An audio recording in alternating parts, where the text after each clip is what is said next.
Yo, what's going on, guys? This is Mike Reed here, and today I have a bit of a more personal video than usual. So I was bouncing around the idea for a little while now on if I want to do a video where I just sort of sit with the camera and talk, right? So in today's video, I'm gonna be I'm just gonna be me, just being myself, be the big super nerd I am, and just talk about things that I like and why I like them. Because I know that I talk a lot about things I like on this channel. And the first one that I'm going to talk about first is going to be the most obvious. But with all that being said, let's quickly get out of the way the elephant in the room, if we will. And yes, I am using my turntable today, but for some reason it's not cooperating right now. Hold up. Okay, here we go. Let's get the elephant out of the room, out of the way. Metroid. You guys know that I am a huge Metroid fan, but I don't think I've ever really explained as to why I'm such a big Metroid fan. Here's why, okay? See, let me give you guys a quick history lesson on my experience with Metroid. So, for years, I had been a Nintendo fan, right? I've been with the company since the Nintendo Wii, when I used to play Wii Sports with my parents, and I also used to play a bunch of other sort of shovelware titles because I didn't know any better, and my parents didn't either. So they just bought me a bunch of different games, and I would play on those, and I had a genuinely good time with the Wii. Transition to 2014. And this was back when I believe I was 6 or 7 when I first got the Wii, right? And the main reason why I got the Wii is because they wanted to encourage for my development because of my PDD, NOS, my autism. What's it? They got it for me to help with sharing skills and to also help with hand-eye coordination and to help with my dexterity in my hands. That's the main reasons why they got me the Wii. And I loved the Wii for a time. I thought it was the best thing that ever came up in my life. And keep in mind, this was from the same kid who at the time used to play Super Smash Flash on the PC, and I thought that it was like the most amazing thing ever. Like nothing could top it. But nothing could have prepared me for the years that came next.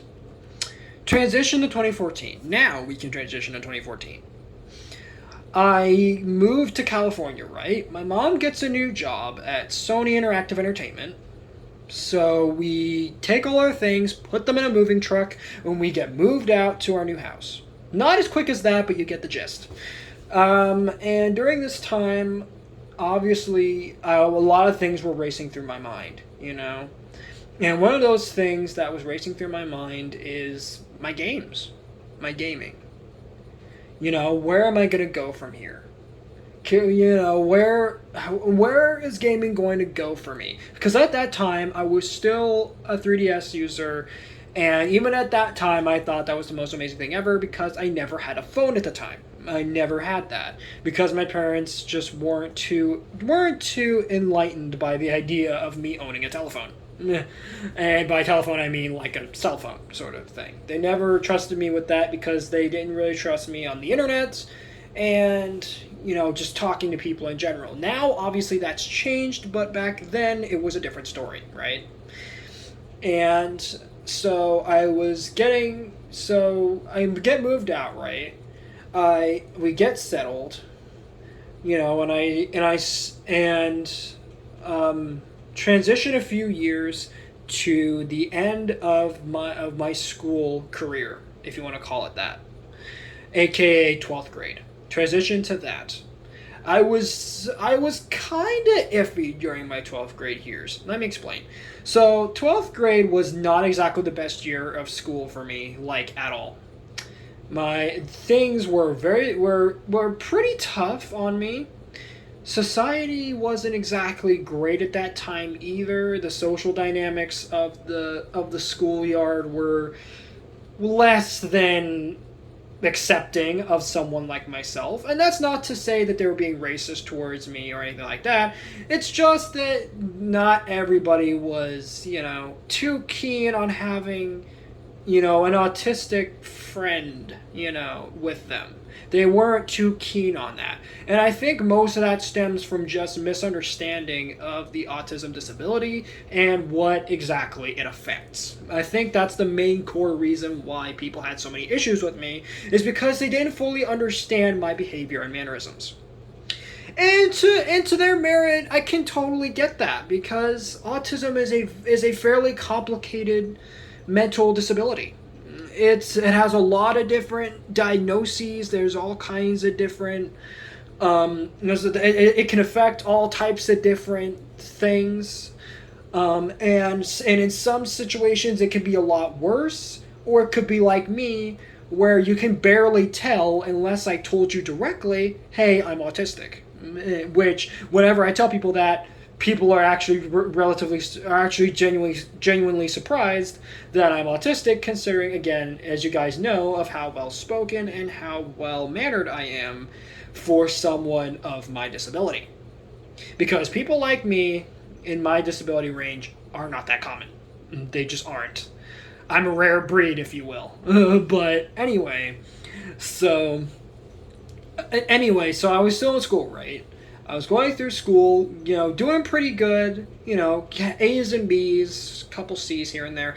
But of course, I've definitely fixed those a lot more since. I definitely fixed those towards the end of the year, and especially towards distance learning, aka the early days of the pandemic. But anyway, so let's transition to Smash Brothers Ultimate, right? Smash Brothers Ultimate gets unveiled, and I get excited. Right? Because I wasn't all too convinced by the Switch at this time. I wasn't too convinced by it. I thought it was just a fancier Wii U. I didn't think it was anything too crazy. So Smash Bros. Ultimate gets revealed, and I start seeing the news, and I start hearing around the schoolyard of Smash Ultimate, and people bringing their Switches with the game. And I got back on to play, right? So I was with my friends at lunchtime. Chris, I believe the other kid's name was Brandon. I could be completely wrong. And a couple of his friends. We all sit together at the lunch table with our Switch, right? With this guy's Switch, right? And with this other guy's Switch. And he opens up the game. He hands me the Joy-Con, which of course I had no idea how to use it until he, kindly explained it to me how it worked. And we got into the game. I was first up to the match, right? It was me against Chris, right? So, Chris chooses Ike.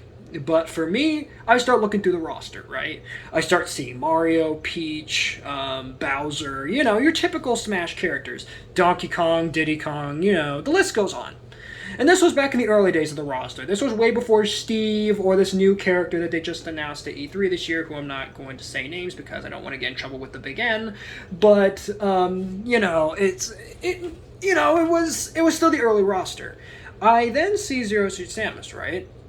And I start and honestly, I don't know what it was, but it was kind of like I sort of was interested in this character, like, much more so than I was ever. Because normally I would just play as regular Samus, right? But this was the first time I've ever seen Zero Suit Samus before, in Smash. So I was like, okay, let's see how she plays. I select Zero Suit Samus, we play, and surprisingly, I actually put up a relatively good fight against him. Yeah, I made a bunch of mistakes, and yeah, I messed up a bit, but in the end, Chris ultimately just slayed me, and it showed the winning screen with Ike winning. And later on that same day, I had this sort of moment, if you will. I don't want to describe it too much just because, because this is kind of more of a personal thing, but I'm going to address it in a way that makes sense to you guys and that doesn't seem overly, I don't know, it could be perceived the wrong way. So I'm at lunchtime, right?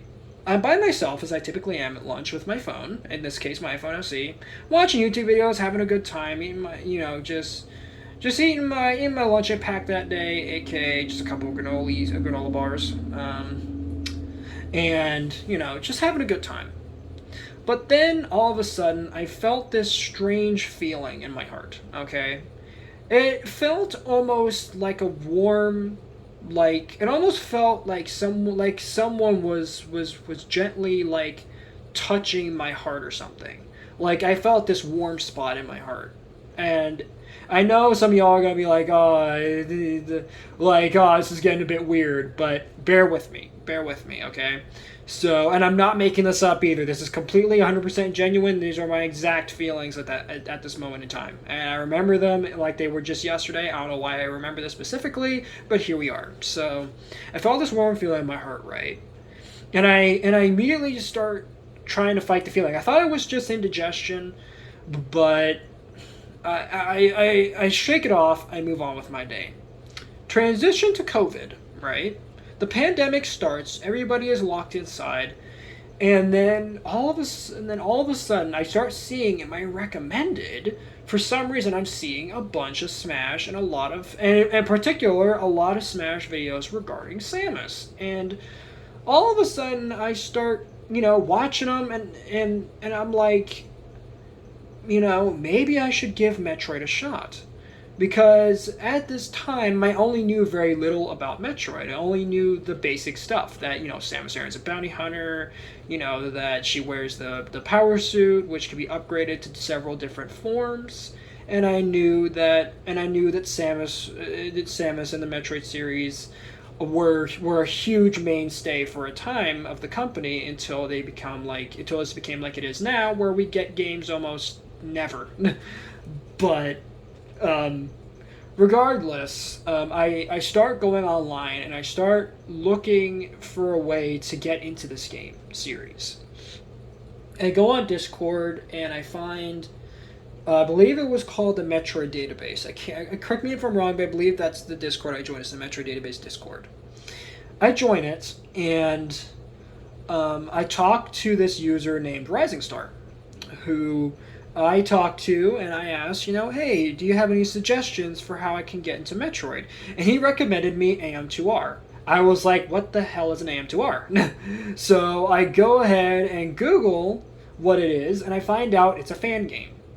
Now, typically, I'm not, at the time, I wasn't too invested with fan games. Just because most of the fan games I played were good, but they weren't what I was looking for at the time. They weren't what I was looking for. They weren't that, unique, that unique game that I was looking for that would really, that really pushed me over the edge as to how an indie game can be done and, designed in the whole nine, So I go download AM2R, right? I put my Chromebook in developer mode and I downloaded the game and I open it up and I was greeted to the title screen, AM2R Return of Samus, with this music in the background that sounded almost very familiar.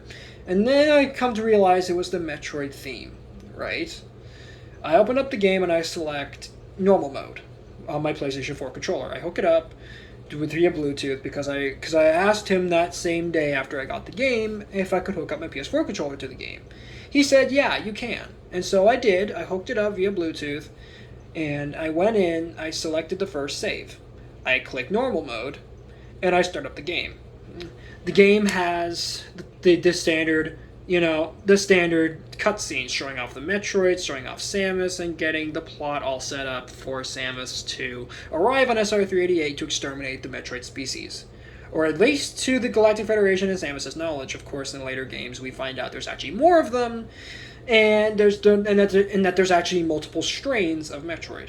But anyway, so back to AM2R, in particular, I go through the cutscenes, and immediately everything starts to come together. I see the Metroids. I'm like, okay, these are the Metroids. I could now safely confirm that the little green jellyfish aliens are in fact the Metroids that the games that gave the game its namesake. The game series its namesake.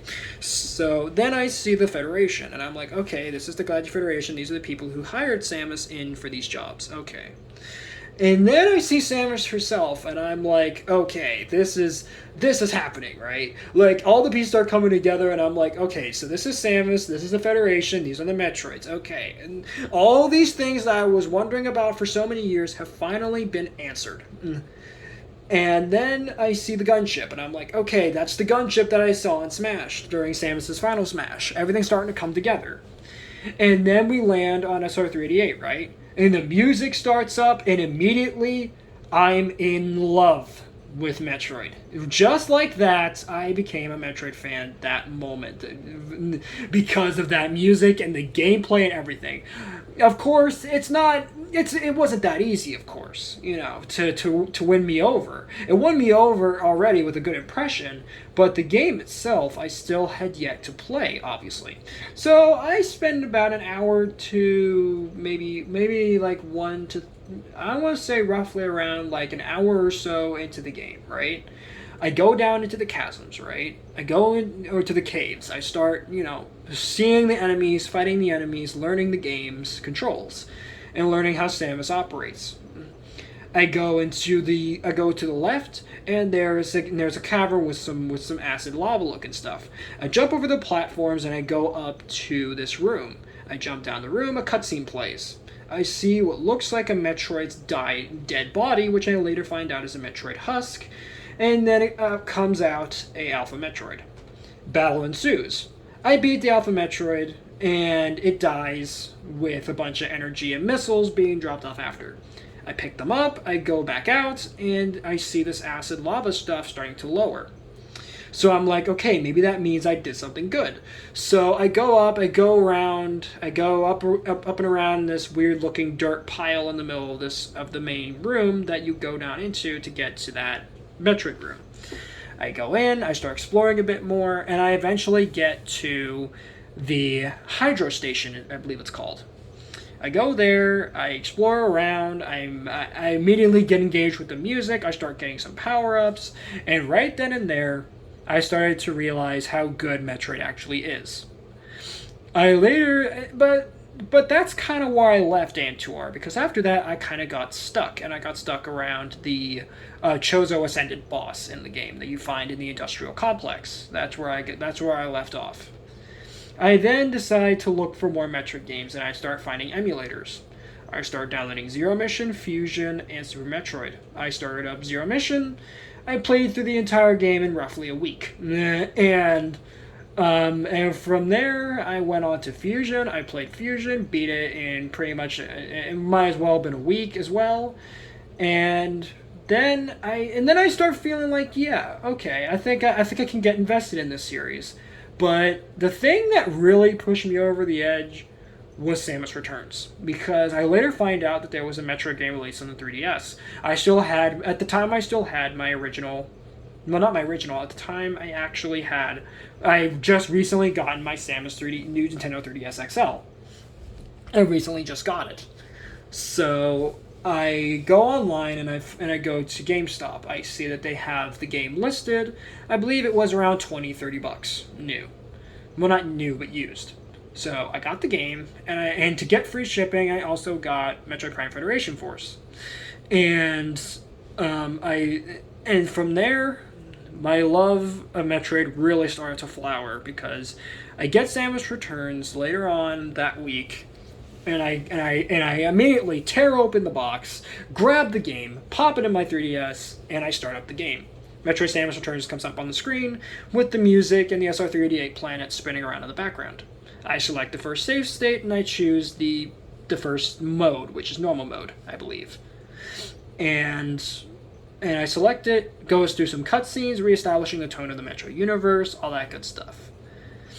We then get to the gunship, right? And Samus lands on SR388, which is similar but different to AM2R that I played prior. And at this time, I had also finished AM2R, so And most of you know my thoughts on that game. It's really, really good. But anyway, but again, AM2R is not my favorite Metroid, not by a long shot. I like playing it, but I'm just not fully invested in it like Samus Returns. So back to Samus Returns, right? We land on the planet. Samus pops out of the gunship. I immediately lose it because, of course, it's Samus, and we get to hear the iconic Samus theme, the Samus little jingle that you hear when you start up a new save, right? When you start to save up from where you last left off. So then automatically this David Wisian piece starts playing in the background. Not the chipper SR388 theme I was expecting, but instead it was this David Wisian piece that's where the song is mostly composed of the wind whistling through the caves, right? I start moving Samus, right? Learning how to jump, learning how to shoot missiles, grab onto ledges, and I start learning how to, defeat enemies. I go down a little more, a cutscene plays. Samus walks in to this chasm. I see a Gulug, which I later looked up the name for, flying in the background. A dramatic cutscene starts playing, where this camera starts turning around to this 3D space. And the Gulug starts lunging at Samus with its spines. And then it gives me a cue to melee counter. I hit X, and Samus uses her arm cannon like a mace to smack at the Gulug and kill it with a resounding blast. And it's right there that I realized that Samus Returns was a completely different Metroid game than I was used to at the time. I start going down a little more, and I start fighting some more enemies, really starting to get a hold of this melee counter. I goofed it up a few times, but hey, that was to be expected from a newbie. I was still learning how the melee counter worked. Nowadays, I'm pretty much an absolute master at it, and I pretty much never miss a melee counter. But anyway, so I start going down a little more. I start exploring. I later find I start racking up some power-ups, right? Like the charge beam, bombs, and getting missile tanks and various other equipment to help Samus on her journey. I later then start getting Aeon abilities like the Scan Pulse and the Lightning Armor, and then later on I would later get the Phase Drift and Beam Burst. So I get all those, right? I finish the game and transition a few days later. I progress through the game some more. I fight the bosses. I jam out to the amazing music of the game, and I finish it for the first time. I see the end screen with Samus, with her full suit, making a pose, I believe, from one of the Concept Art Zero mission, and there we go. That's the end of the game. Right? I believe I beat the game in roughly 20 hours because, again, I had no idea what I was doing and I really wanted to take in the atmosphere of the game. So, from that point on, after Samus Returns, I could safely, truly confirm with not only my heart but also with my mind that I was officially a Metroid fan. and that unlike Star Wars prior, which I only liked for a few years and then dropped off due to multiple reasons, one of which being the poor treatment of the actors, and to just the actors just not exactly living up to the expectations that I thought that they had. And that's not to say that I had high expectations to begin with, but I thought they were genuinely good people, but then I started realizing, that some of them aren't really all that great outside of Star Wars, so... But with Metroid, I can safely confirm that I am definitely a fan, and I will definitely be getting, all the games that I can. I'm still looking for Prime 1, Prime 2, and I'm definitely hyped for the new Metroid Dread, which, again, many of you have probably already seen at the E3 because of the time of this recording. The E3 has just come out, and my god... You should have heard my girly-like screams when Metroid Dread was revealed, because I cannot believe that the same people who made my favorite Metroid of all time in the game that really pushed me to become a Metroid fan, Metroid Samus Returns, had finally come back with a brand new entry and on a brand new system as well that I had just gotten as of Christmas of last year at the time of this recording. So, great stuff with that. So that's my history with Metroid. All in all, probably one of the best video game series I've ever played in the last decade. And not only that, but it's also really helped me gain an appreciation for Nintendo again, and also an appreciation for the Metroidvania genre as an entirety.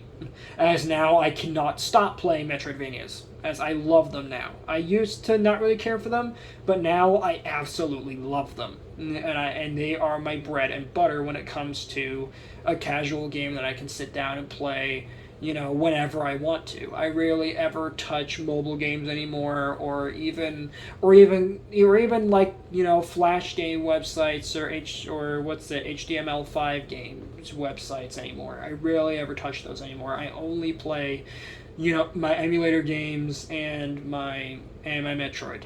That's my bread and butter right now.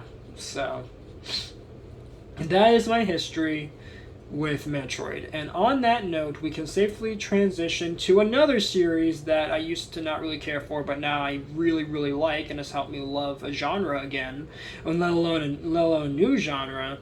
Well, in this case, it's not really a new genre. It's been around for, ever. But let's talk about Donkey Kong Country. So, Donkey Kong Country, right? Donkey Kong's premier platformer. Sadly, it didn't get anything revealed at this year's E3, but I digress. So Donkey Kong Country. I was never a really big fan of Mario growing up. I just never was. I thought that Mario was alright, but I wasn't over the moon about the character. I thought he was okay in Smash. I thought he had some decent games. I really don't really care much for Mario outside of, actually a little bit of 3D Land, and I'm actually kind of wanting to get 3D World at the time of this recording, so, and maybe even New Super Mario Bros. U Deluxe on the Switch, so. But anyway, besides that, but I remember seeing somewhere, many, many moons ago on the 3DS, back when I was just new user to it, I remember having a trailer for Donkey Kong Country Returns pop up on my menu. I open up my 3DS and I see Donkey Kong Country Returns 3D. I open up the trailer and I watch the trailer as I see Donkey Kong running around with some very chipper, very nostalgic sounding music, while also watching these tiki enemies get bonked on by Donkey and Diddy Kong, who shows up later in that trailer. So I then was, but at the time it kind of piqued my interest, because I was like, what is this Donkey Kong Country Returns 3D? What is this?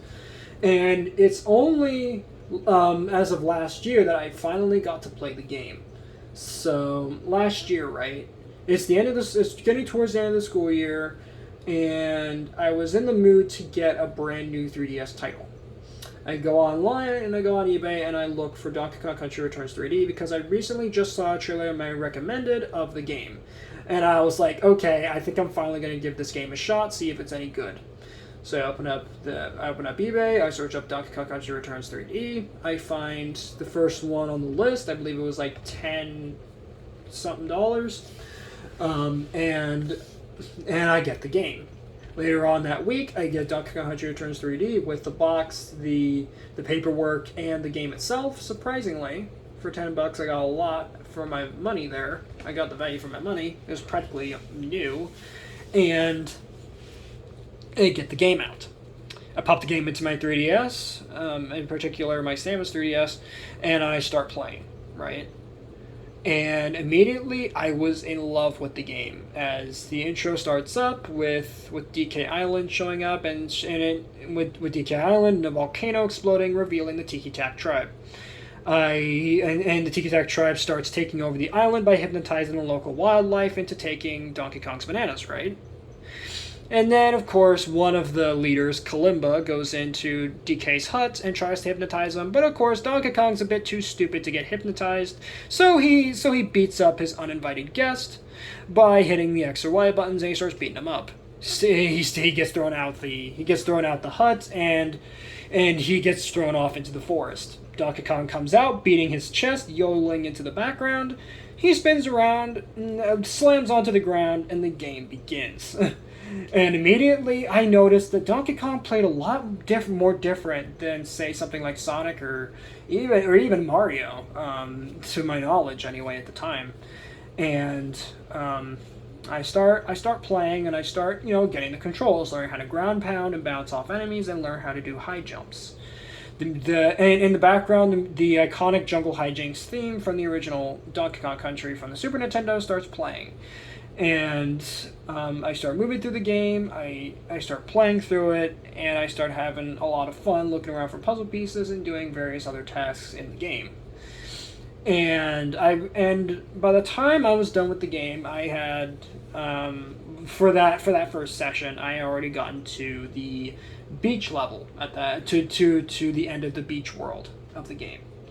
And I believe I was also just about to get to the first level of the ruins world after that. So, and all in all, I gotta say, Donkey Kong Country Returns was quite unexpected, as it's definitely different than any other platformer I've played. It's hard as nails. Well, not hard as nails, tough as nails. It's very, very difficult for the most part, and it utilizes the full utility of Donkey Kong's moves. And all in all, I can safely say I'm a Donkey Kong Country fan as well. I really enjoy those games. I wouldn't say that I'm a super fan of them, but I really do like them. Later on, transitioned to midway through COVID of 2020 last year.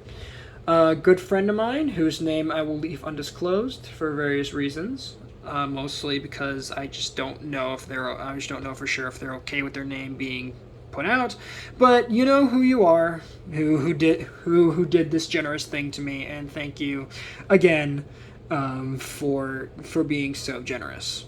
So this person, we're just gonna refer to him as anonymous. All right, we're just gonna refer to him as anonymous. Just keep things simple. So anonymous sends me a ping one day on my DMs. I go take a look, and he said, hey, I was recently sharing my Nintendo account so that way other users in my server can play some Switch games that they may not have yet. And since I know you're a new user, do you maybe want to play some Switch games? And I was reluctant at first because I didn't know if it was tricking me or if this was, him genuinely offering this to me and I wasn't going to get any bugs, viruses, or get my system bricked. So after discussing it with him and being sure that this was trustable, I said, yes, okay, well, let's do this. He talks me through the process over DMs, and I get his account on my system. And the first thing I noticed is that he had Donkey Kong Country Tropical Freeze. And at the time, I was really, really keen on getting Tropical Freeze for my Switch because at the time I knew the Tropical Freeze was on the system. And of course, I should probably also mention that Tropical Freeze is partially the reason why I even got the Switch to begin with. But anyhow, I clicked the game, I downloaded it onto my system, and I start playing. And immediately, I was in love with Tropical Freeze. Everything that Returns did before was completely fixed, and they now added water mechanics so you can swim around in the water, hit enemies, the whole nine. The music, of course, was amazing, as of course David Wise, the legendary composer for the first three games on the Super Nintendo, Donkey Kong Country 1, Donkey Kong Country 2, Diddy's Kong Quest, and Donkey Kong Country 3, Dixie's Double Trouble, I think it is? Yeah, on the Super Nintendo. The amazing composer for those games was back for Tropical Freeze, and let me tell you, that music sounded like butter, and it sounded like butter, and it sounded like butter on the system, and to my ears, it was absolute candy. But, and the nostalgic references they make are just perfect as well. So, I play that, and it was really, really good. I pretty much beat the whole game in roughly like a couple days. Yeah. Because it was pretty much mostly the same, but the things that they did change were actually very, very good. So, again, really enjoyed that, and that's also been a big contributor to why I love Donkey Kong Country almost as much as I do Metroid, but Metroid's my number one in my heart and always will be. So, and yes, it's also taken place. It's also taken number one spot above Pokemon because for a long time I was a big Pokemon fan. I have pretty much every Pokemon game on the 3DS and a couple DS titles like Platinum and Pokemon Soul Silver. But still, above all those games, Metroid is my new favorite franchise without a doubt.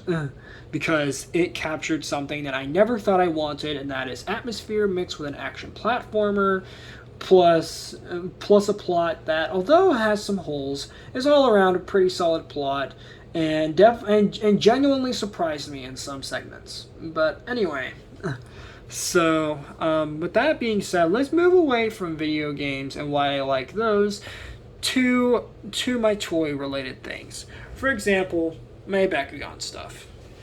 So I'm gonna bring out my Deca Dragonoid here for reasons, just so that you guys have something else to look at whilst I talk through this segment. Actually, matter of fact, not even him. Let me actually bring out my Pyrus Dragonoid, core Dragonoid, because I think he is the most treasured out of my collection. That, and I believe he makes perfect sense for this segment. So, Bakugan, right? Let's talk about that. So, Bakugan is a series that's been going on for a good few years now. It started originally around 2006, 2007. It initially started, and let me tell you, it made a lot more money than you'd think it would.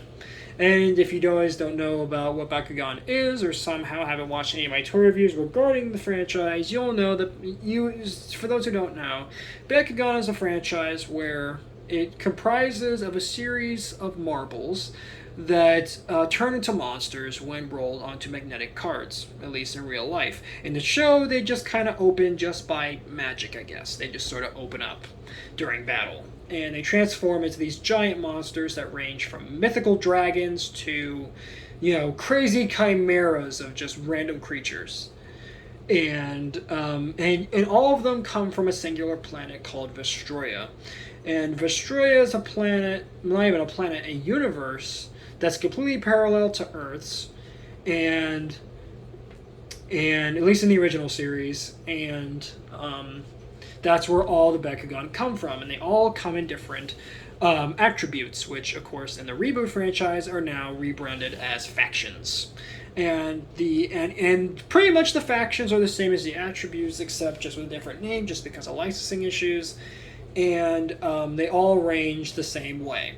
You have Pyrus, the attribute of fire, or faction of fire, depending on the reboot or the original series. Aquos, which is water. Ventus, which is air, but of course in the reboot it's nature, or jungle, as they call it. I don't know why jungle's even an element, because it shouldn't be. It should just be nature. Or just wind, like it was originally. And then we have... let's see. So we have Pyrus, Aquos, Ventus, Chaos, faction of light. Can't forget about that. Or attribute of light.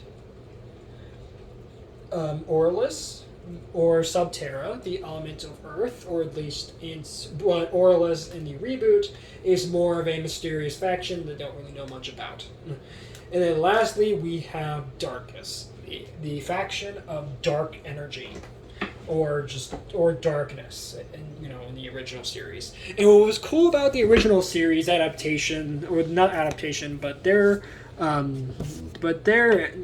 explanation of, well, not explanation, but the designs of the attributes are all based on Japanese katakana that stand for each of the elements, but they've been slightly redesigned, to look more appealing and futuristic. So that's kind of an interesting thing to note.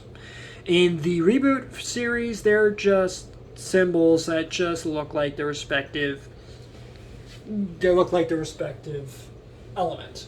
So, obviously the Pyrus one's going to look like a flame, Chaos is going to look like a light beam, Aquos is going to look like water, Darkus is going to look like a moon, and then Aurelus is going to look like whatever it is. It looks more like some sort of ancient runic type thing, but you get the gist.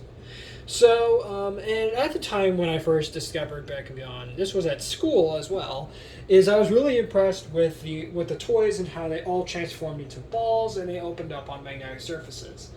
And my first Bakugan I believe I ever got from the original series, I believe it was Aquos Oberus, one of the legendary soldiers of Vestroia from the new Vestroia series, aka the second wave of the toy line.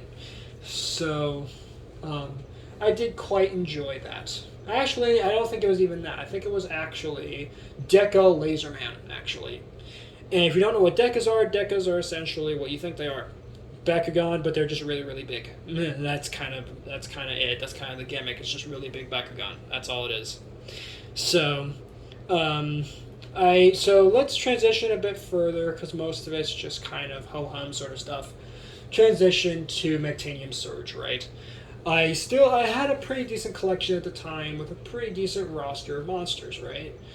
And they just announced the new Mectagon figures, right? These new transforming figures that could do different gimmicks and do different things. And I wasn't really much of an action figure guy at the time, but I thought because it was Bakugan and because they looked pretty neat, I'd buy them. So my parents took me out. We bought some. I got some during holidays as well, over Easter and stuff. I got some Mectagon figures and stuff, and I quite enjoyed them. Sadly, most of those Mectagons broke, and that or they're just missing. But most of them that I can recall are broken just due to moving. They got crushed under some stuff, which is quite unfortunate. But still, you get the idea. So I really liked Bakugan, right?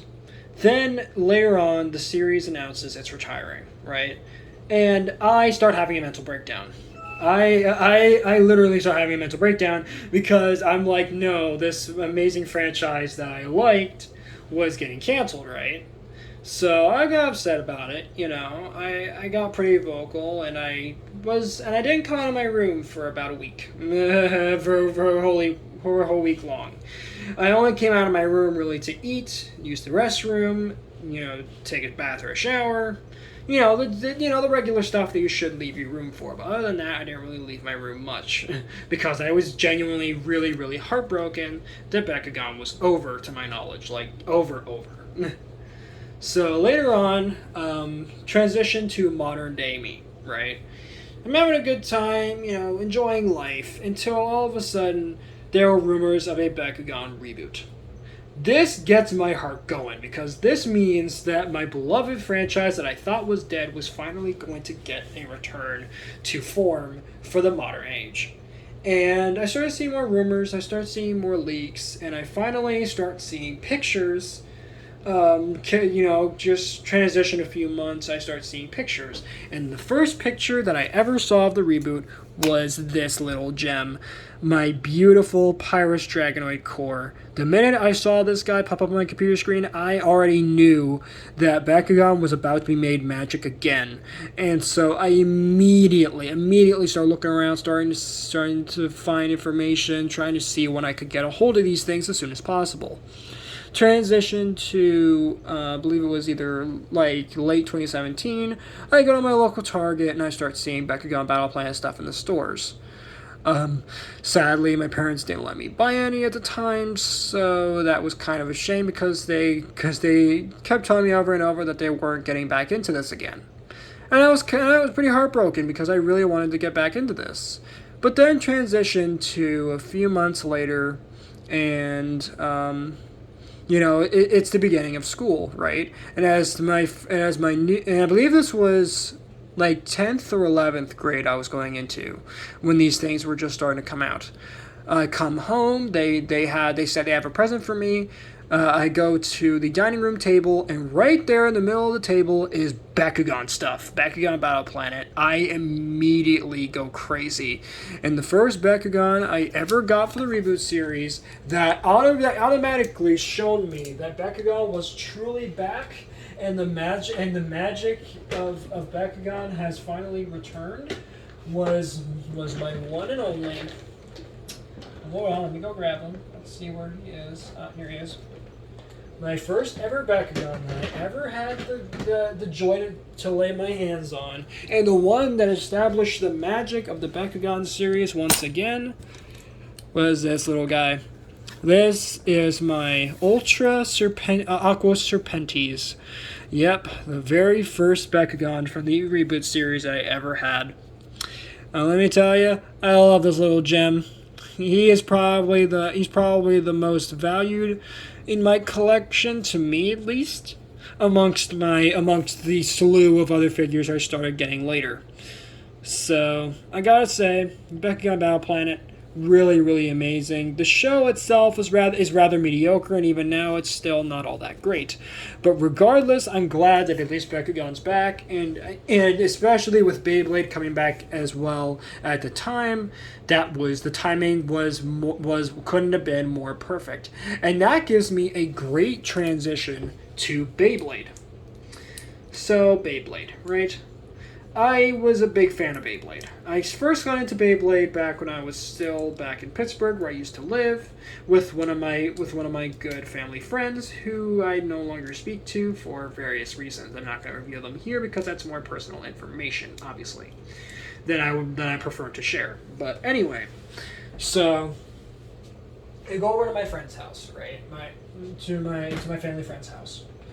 And we have a good visit. We play a bit of Xbox. We play a bit of Rayman Legends, a bit of Sonic Generations. He shows me his DS and his Pokemon games. But the thing that really made me remember this visit was my first contact with Beyblade. As later on during that visit, pretty much right before I was about to leave, he showed me Beyblade. He brings out his Beyblades, right, and I was immediately in love with them. As he showed me them, he explained to me the different gimmicks and different characters and all these different things, all the different information about Beyblade that a newbie could ever want to know. And he gives me a launcher, he gives me a Bay, and I believe the Beyblade he gave me was a Sagittario. I launched it into the stadium and I watched them battle. And I was so engaged with just watching these tops interact with each other, banging against each other with their metal rings and making each other explode and fly all over the room. It was so much fun. But just before I could really get engaged and really enjoy these things, my parents come and I have to leave. I gather my things, I get back into my parents' car, and I drive home for the day. And that's the last time I ever saw him. For a time. I did see him again later, just before I moved out, but after that, I never saw him again. So, it's quite a shame. We visited before when we were younger, but, younger, but I can't remember those too well to really recall for you guys, which is kind of unfortunate, but that's just how time works in it. So anyway, let's transition to modern, to later on, just a couple years before I move out to California, right? My parents, we were at the store, right, and I start seeing Beyblade products that my friend showed me, right, and I tried to convince my parents to buy them for me. Originally, they declined, saying that you could only collect one franchise, Bakugan or Beyblade. And in this case, I stuck with Bakugan, but they were lenient enough to allow me to at least have one Beyblade set. And the Beyblade set I got was a set that contained Burn Fire Blaze and Poison Scorpio. I still have those, I'm just too lazy to actually go and grab them. But anyway, so, let me move this out of the frame here. So, right, so I go and I, buy Beyblades, I bring them home, and I start playing with them on my floor, watching them spin around and battle each other and the whole nine. And transition a few years later, and what was originally just going to be a one-done deal turned into a semi-massive collection of Beyblades. So, there you go. And then it's towards the end of the Metal Fury line that I started to realize that Beyblade was kind of dying with Shogun Steel and Bay Wheels. I was extremely disappointed with these toys, and the worst part is that I actually did buy a couple of them, but all of them, except for my Shogun Steel Bays, and for, I believe, one of my Bay Warriors I also bought at the time, are in the bin. Long since in the bin. Who knows? Maybe those Beyblades still live on in a shoe somewhere. I don't know. Especially my Beywheels, considering they're rubber. Who knows? Maybe they're living on in somebody's Nike shoe. I don't know. But anyway, so what's it? So that's my history with Beyblade, at least for the Metal Fight series. Later on, just when I thought Beyblade was dead and I had another mental breakdown, and not like an actual mental breakdown, but I was really upset, and I didn't leave my room for roughly, like, I believe a week, upwards of 2 weeks. In this instance. So then I start looking around the internet and I start seeing rumors of a Beyblade return. And this gets me excited, right? So, what's it? So I start seeing trailers for Beyblade Burst. And this gets me excited because I'm like, okay, Beyblade's making a comeback. And I watched the trailers, I watched the two Bays, who at the time I had no idea what the names are, but I later found out to be Valkyrie and Spriggan, respectively, which of course I have done reviews for those a long time ago by now. But anyway, and I also reviewed them in my massive collection review. But anyway, so I start seeing them and I watch them battle. And the part that really was the kicker and really got me excited for Burst was when Valkyrie smashed into Spriggan and he bursted into pieces. But not into pieces like broken pieces, but he broke apart into 3 separate pieces. And this was mind-blowing to me. I was like, okay, so we're making tops that purposely break upon, taking enough damage during battle. Neat concept. And of course, later on, I start seeing pictures of the actual products, and they look amazing. But then I saw the disclaimer in that particular listing that said that they were only available in Japan. This made me nervous. Why? Because a previous franchise that I also liked, which I forgot to mention, this other reboot that I did, that I also found out about that was limited to Japan and died fairly quickly, was Bakugan Bakutech. Bakutech was a limited run / attempted reboot, but it was only available in Japan. And Bakutech was very interesting because it consisted mostly of original Bakugan designs, and each one had different gimmicks. They had metal pieces, they had rubber pieces, and they were called soul pieces. You could swap around on your Bakugan to change their performance. And the show was mediocre. The Bakugan had no monster forms. And the whole gimmick of them was battling, like more physical battling, in the way of the Bakugan would roll into each other, and one of your main goals during battle was you could use your Bakugan to roll hard and literally knock a Bakugan off of a gate card or just a card in general. And I thought that was a really cool idea. I'm like, okay, so I was hoping that maybe they were going to get a version in the English.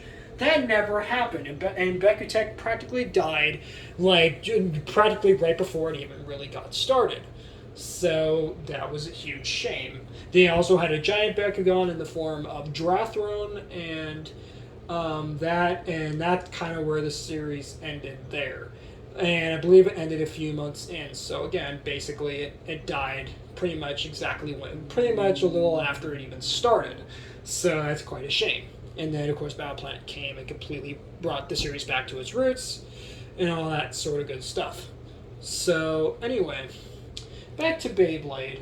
So, and I thought that with Beyblade Burst, it was going to go down the same way as Beyblade Metal Fight. Or not even that, Bakutech. I thought that it was going to die as quick as that. But surprisingly, Hasbro did make an announcement later that they were actually going to adapt Beyblade Burst from the Japanese release to a more, more accessible English release. This got me excited. Later on, after skip forward a few months to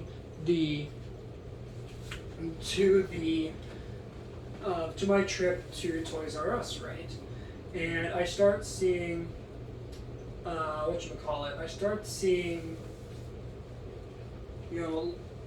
started looking around the Toys R Us, right? I was looking at the toys, seeing what there was, and just before I could get too deep into the store to really start looking around, my mom literally grabs me by my shoulder, gently spins me around, and and right behind me, that I somehow completely missed, there was a huge shelf marked Beyblade Burst. I lose my mind. I immediately rush over to the section, and I literally using a handsome sum of cash that my parents, that not my parents, my extended family gave to me for a prior Christmas. I go ahead and I buy every single Beyblade on the shelf, and I mean every one of them, from the starter sets to the double packs to the singles. Everything on that shelf was in the cart. I brought it up to the front of the store immediately, and I bought every single Beyblade in that chest, in that cart. I mean, I buy every single one of them. I bring them home. I open all of them up, and I immediately start fiddling around with the tops, setting up the stadium, setting up the bays, just kind of getting a feel for how Beyblade Burst is going to work. And I remember the first Beyblade I ever got for Beyblade Burst, the official Beyblade reboot, is Valtryek V2, also known as Victory Valkyrie in Japan. But again, I didn't know that at the time because I only knew the English names at that time. I didn't know about the English to Japanese translations between different things, between the different releases. So I remember battling them and I watched them burst, and I thought it was really cool. And of course, this led on to a buttload of sequels that all carry the same idea of the tops bursting, but now they add more gimmicks and more crazy stadium designs and recolors and and add-ons, the whole nine. So and that's kind of how he got from 2015's Beyblade Burst up till 2021's Beyblade Burst Sparking / not even that, Beyblade Burst Dynamite Battle. That's how we got here. It's crazy to think that starting in 2015 as just a one-off sort of attempt to reboot the franchise, and then it turned into what it is now, where we're on season 5, I think. Beyblade Burst Dynamite Battle. That's kind of insane. How quickly we came from 2015 to 2021 with Dynamite Battle. That's kind of wild. But anyway, so that's my history with Beyblade. It started off as just a one-off thing that one of my family friends showed me, and then it turned into a pretty much a lifelong love for the franchise. And that seems to be a recurring theme for most of these franchises I like. But I think but you know what? There's a couple other franchises that I also like. That I've never really talked about on this channel before. And you think that, but probably many of you are thinking that I might move on to a certain, mechanical robot toy line I was looking at before, in the form of the, oh god, what are they called? The Zoids? You think I might be transitioning to Zoids, but no, you'd be wrong. As actually, Zoids might be one of the last I look at, but actually there's another franchise that I really, really like, and it's not even anything remotely like Beyblade, Bakugan, or like my video games. And I'm going to quickly grab one of them to show you what I'm talking about.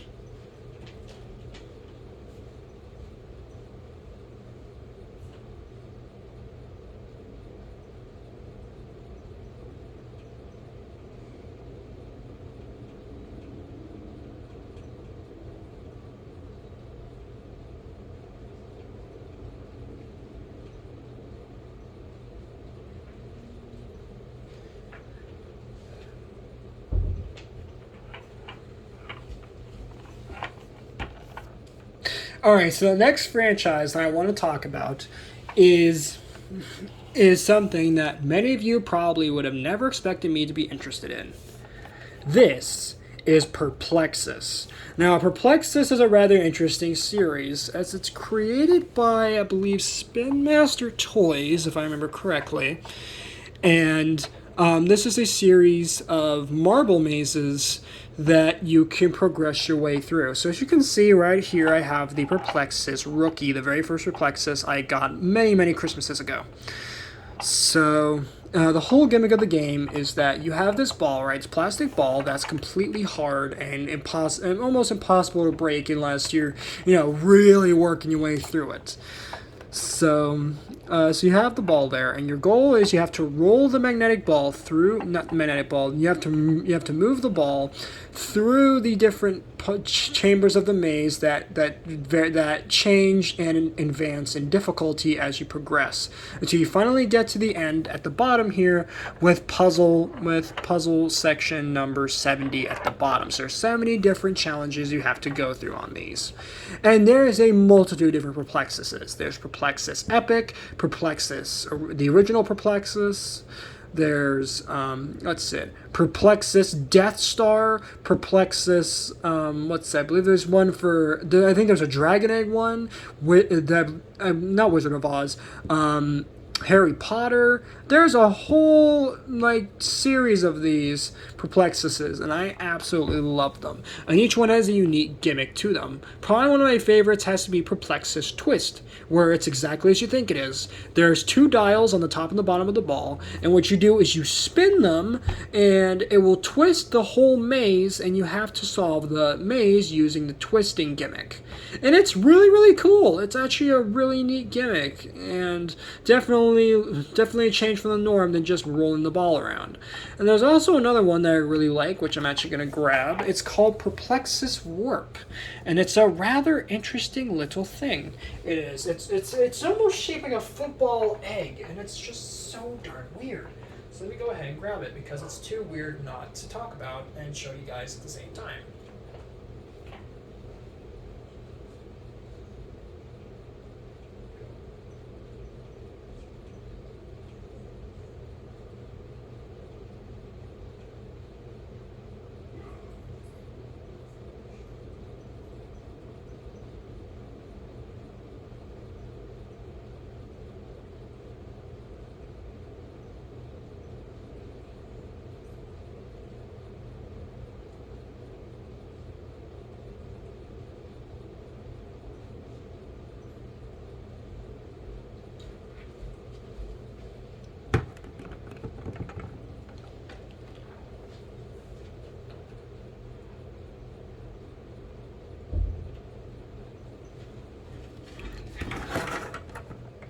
Alright guys, so here it is. This is Perplexus Warp. Yes, it's a bit dusty, but yes, this is it. This is Perplexus Warp.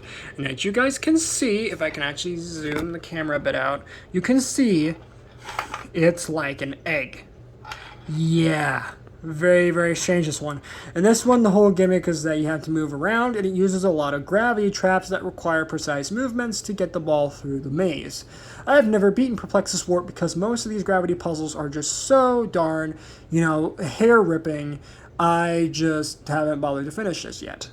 Unless I decide one day I had to be very, very sadistic and actually try to beat this whole game in one go, I would definitely do it.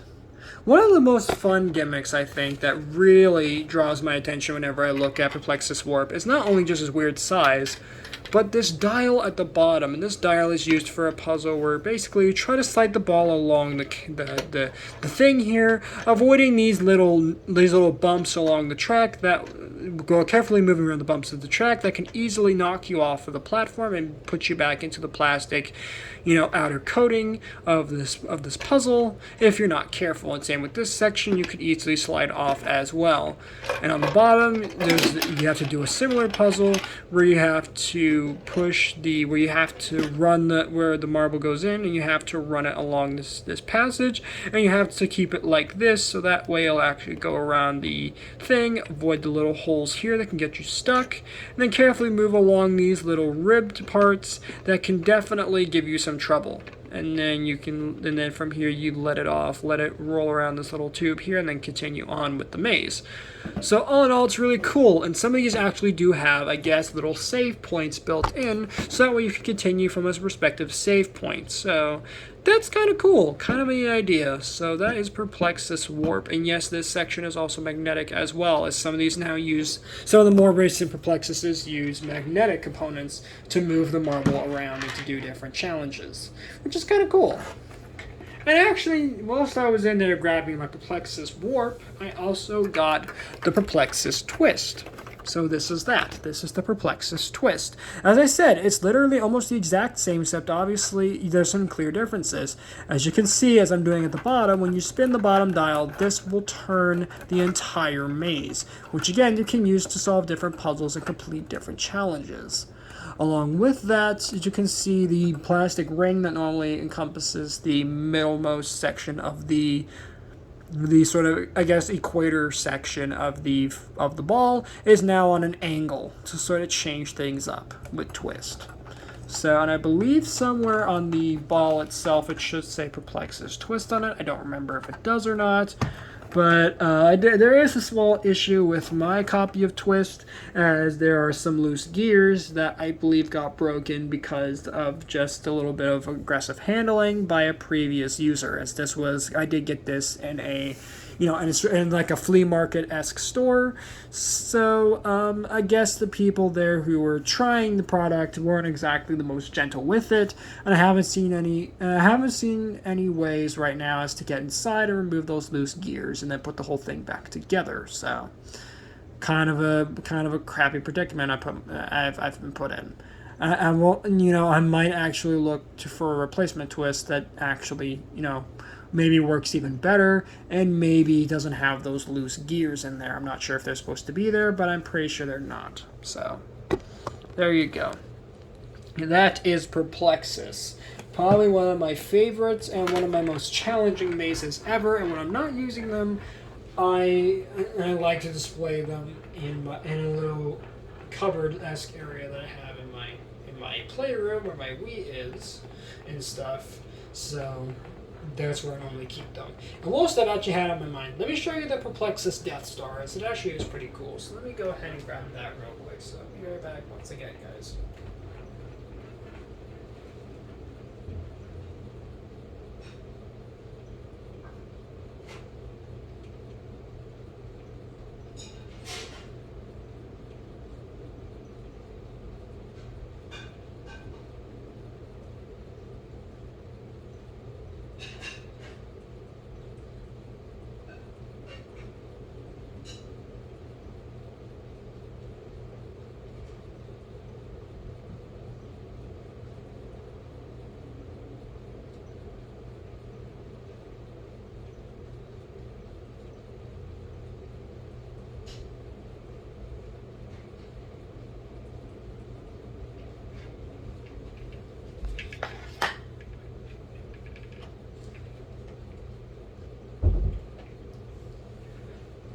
Alright guys, so for those who may or may not have thought I was bluffing and that there really is, and was debating if there ever really was a Perplexus Death Star, oh yes there is. This is the Perplexus Death Star. Yep, this is a real product. I'm not joshing you people. And for those who thought I was bluffing, nope, this is a real product. This is the Perplexus Death Star.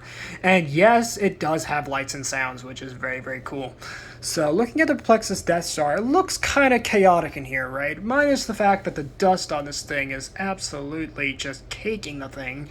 And yes, after this video, I will give this thing a thorough cleaning.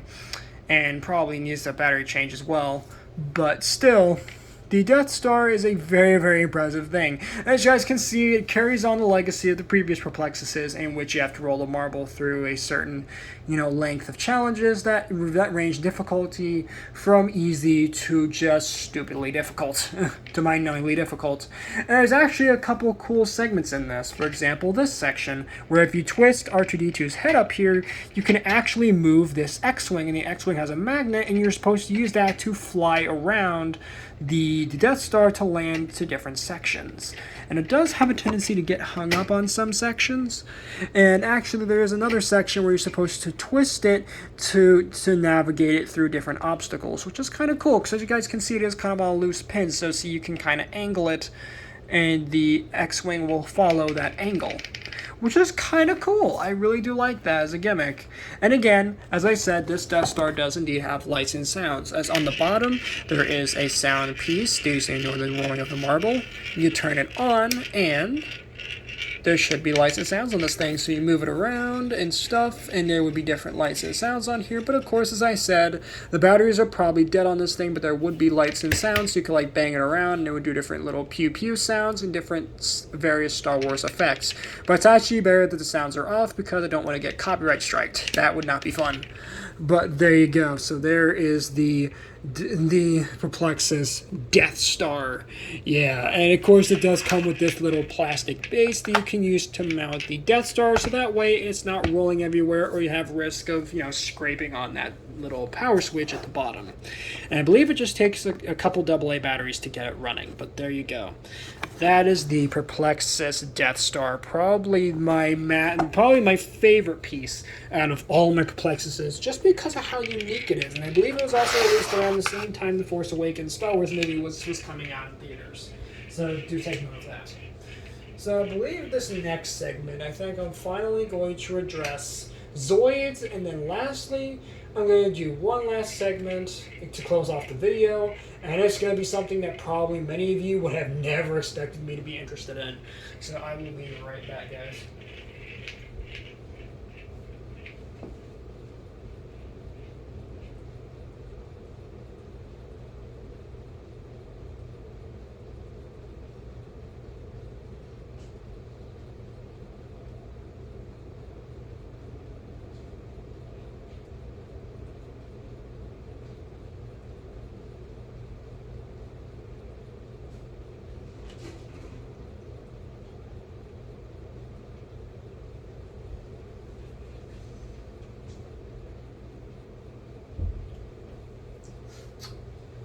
Alright guys, so for these last couple segments, I'm only going to cover a few things here for these last couple segments. And reasons why is because, one, the segments that I was originally going to talk about, I've already talked about at length, like Beat 'em on, Transformers, and Lego. But I'm thinking I might talk more on Lego at a later date, as I don't feel like doing it in this video, because I think I could do a whole entire video as to why I love Lego so much. But anyway, let's move on to the main segments I'm going to talk about in this video. And that is Zoids, and then the last section, which I'm not going to name, because again, you're probably not going to expect it. And I'm actually going to be putting two different things in one. So the first one of these last couple of things that I really enjoy are Zoids. So Zoids, you guys know I've done reviews for, which I talked about at length about the Zoids, what they're like, and how they work, and all that good stuff. So Zoids, I have a weird history with Zoids. Zoids I've known about for a very long time.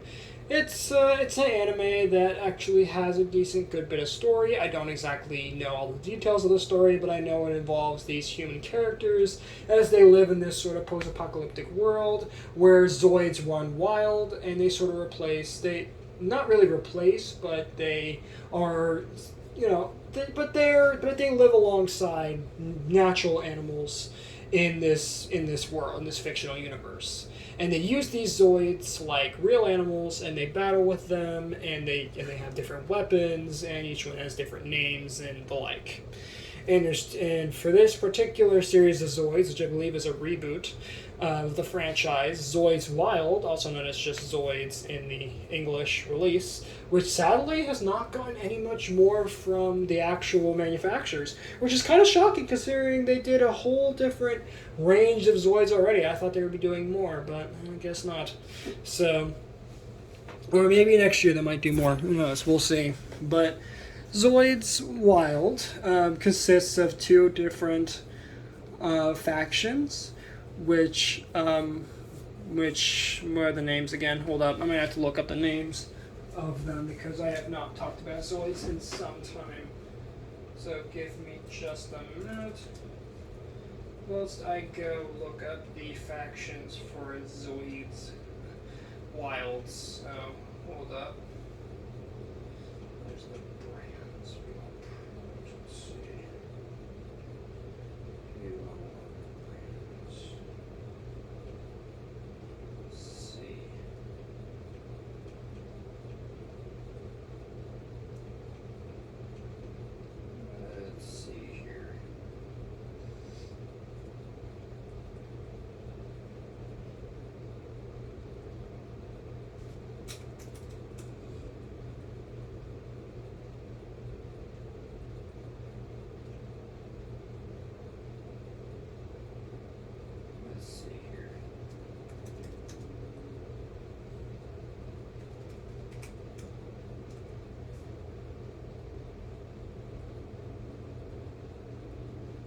let's see, here we go. So you have your Zoids here, and let's see, what are the faction names? Hold up. What do they call it? Team Freedom and Metal and Dark Metal. There we go. So Dark Metal and Team Freedom. So they battle with these Zoids, and it's kind of interesting. So, and as you guys know, I got these initially as a surprise Valentine's Day present last year, and I do quite enjoy these a bit, as I do enjoy building kits, and especially building kits that have gimmicks to them. And from what I've seen of Zoids Wild, it's actually pretty crazy, as some of these Zoids can get stupidly big. I know there's this one that's called, like, oh god, I forget the name of it right now. I think it's like, why am I thinking the name is Liger Zero? That's not the Zoid I'm thinking of. Hold up. It's like this Godzilla type Zoid, and it's stupidly big. And the gimmick it has is absolutely amazing. Zero Gryzis. There we go. I believe that's what his name is. Zero Gryzis. And it's based on Godzilla, and its whole gimmick is that it walks around and it has this laser thing, and it has this full, like, battery operated animation where it opens up its chest and then it spins out this laser and it sort of shoots this light beam out of its chest. It looks really freaking cool, but it's stupidly expensive because of just how big and just how long it takes to build the darn thing. But it's still a really, really cool looking Zoid that I definitely want to get to add to my Zoids army that I have off screen here. So, with that being said, that's kind of my history on Zoids. Not really anything too elaborate or too grand about it. Just that, Zoids. That's really about it for them. I was just happy to get them as a Valentine's Day present. They're really nice, and then I later got the entire lineup as of right now. And I have no idea if Hasbro is going to continue the Zoids brand, because I know Takara is definitely still doing the brand, but it seems like Hasbro's kind of stopped doing that. I'm guessing they just didn't get all that popular, and I guess that's why they're stopping or whatever. So there you go, Zoids. That's the history with that. And the last two, again, are stuff that you guys probably would never expect me to be interested in, because I just don't really talk about them all that much, except for a couple toy reviews that I've sort of hinted at my interest in. And those are Pokemon trading cards and RC products. So let's start off with the Pokemon trading cards, as I have whole entire binders filled with them. Let me take you guys over to the shelf here. As you guys can see, this is my Bakugan trading card collection. Not Bakugan trading card, Pokemon trading card collection, I'm sorry. Pokemon trading card collection. And it's quite the hefty collection, as I have 3 entire binders just filled with them. I have some binders back there, which are kind of hidden. 2 tins full of them. Yeah, I kind of have a pretty huge collection, per se. Not stupidly big, but a pretty big collection. And I believe I have a couple more up there on the top shelf there. But anyway, so Pokemon trading cards. I started collecting these around the same time I started getting into the games, and I don't really have much of a really extensive, well explained history for them, besides the fact that I remember my first ever shiny Pokemon card, which I remember was a shiny Celebi EX, and I believe I got that in a Pokemon Black and White or X and Y, TCG booster pack, box set type deal. But other than that, I don't really have really much of a crazy history with Pokemon trading cards, other than I just started collecting them and I really like them. I don't collect them often, but when I do, they are quite fun to open up and, get surprised by what's inside. So I can't complain with Pokemon trading cards. So that's them, really. And then the last segment is going to be RCs, which I actually do have a good history with, but mostly good, but also slightly bad. And for this segment to sort of have as a backdrop, so that way you guys have something nice to look at, we're gonna have 2 drones here that I recently reviewed, which are the Snapton SP350 and the Snapton H823H drones. Yes, I know, very weird names. But anyway, RCs. what else can I say about RCs besides my past with them? So I believe it was around my 12th or 13th birthday I started considering getting into the RC deal. More in particular, drones. So I remember talking to my parents about investing in a drone, and of course at the time Toys R Us was still around, so they said so. All they left me with is a maybe. Every time I tried to, converse with them about the idea of getting a drone. Later on my birthday, and it was quite a it was a cloudy, rainy day. I remember when it was my birthday. I go downstairs. They have a cake waiting for me, and then after the cake, we go to the presents. And the last present I got was a drone. In this case, I believe it was what was it? It was the Fast Lane. So I think it was called the Stinger drone or something like that, or like the Super Stinger or something like that drone. And it was really, really cool looking. It had all these different decals on it. It was very, very. It was I would say about a little bit bigger than these two here, my SP350 and the H823H, and it flew around pretty good. I would fly it around in the backyard, fly it around in my room, and I would charge it, and I had a lot of fun with it, flipping it around, and flying around in my parents' in our living room, and all kinds of fun stuff. That is until one day I was taking it out into the yard, and all of a sudden the thing suddenly lost control and it flew into a tree. Yeah. I never got it back, which really, really sucks. And that was kind of the end for droning for a bit. Later on, I started getting back into drones again with this camera drone. I believe it was called like the Predator X drone or something like that. It had this video camera.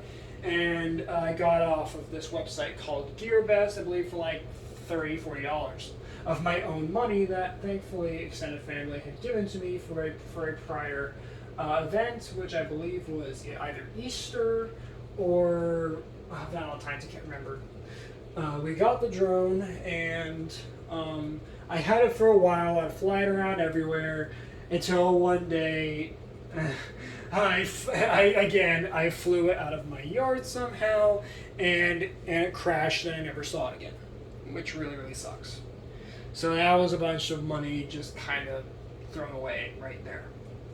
Like $30, $40 thrown away right there. Though I did have fun with it whilst it lasted. Later on that Christmas, they decided they would give me another camera drone to give me another attempt at droning. This case, it was the Digital Treasures X1 HD, and later on the Digital Treasures X2 HD drones.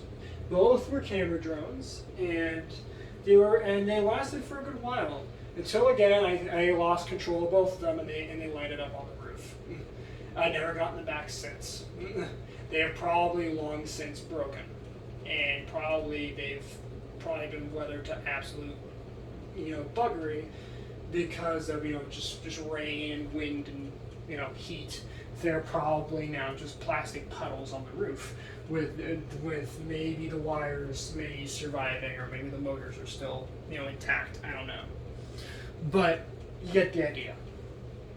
So then after the camera drones failed, then we tried something a little different. We tried to do like an RC hybrid vehicles. But before we did that, the last drone that I got after the camera drones, I believe, was the Airhogs Helix X4 Stunt quadcopter.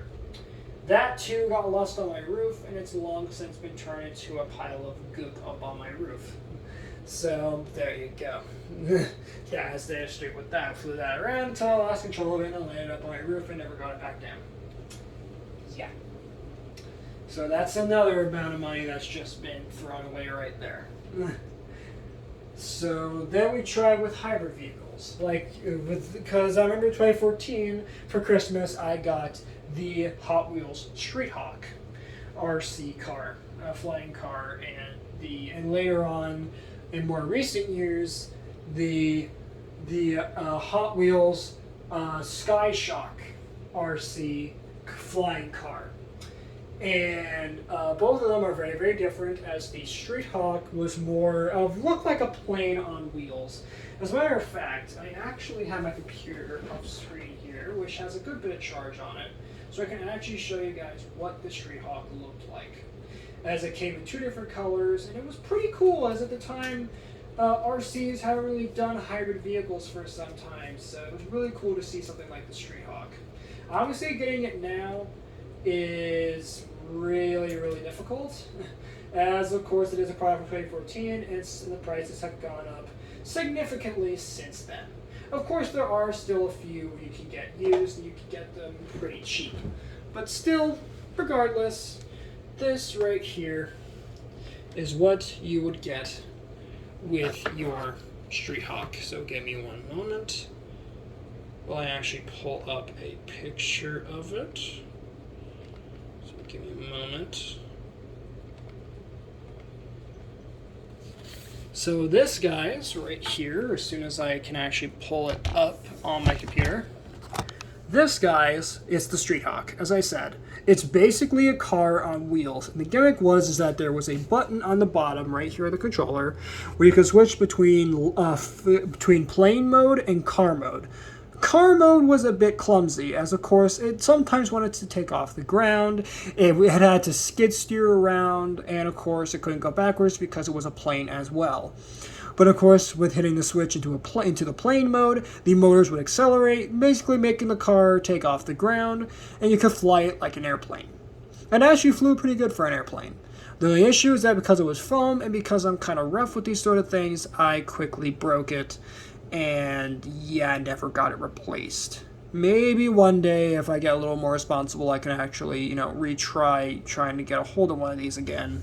So that way I can, re-experience the magic of the Street Hawk and why it was such a unique toy for 2014 amongst all the other stuff that was popular that Christmas. So, there you go. That is the Street Hawk flying car.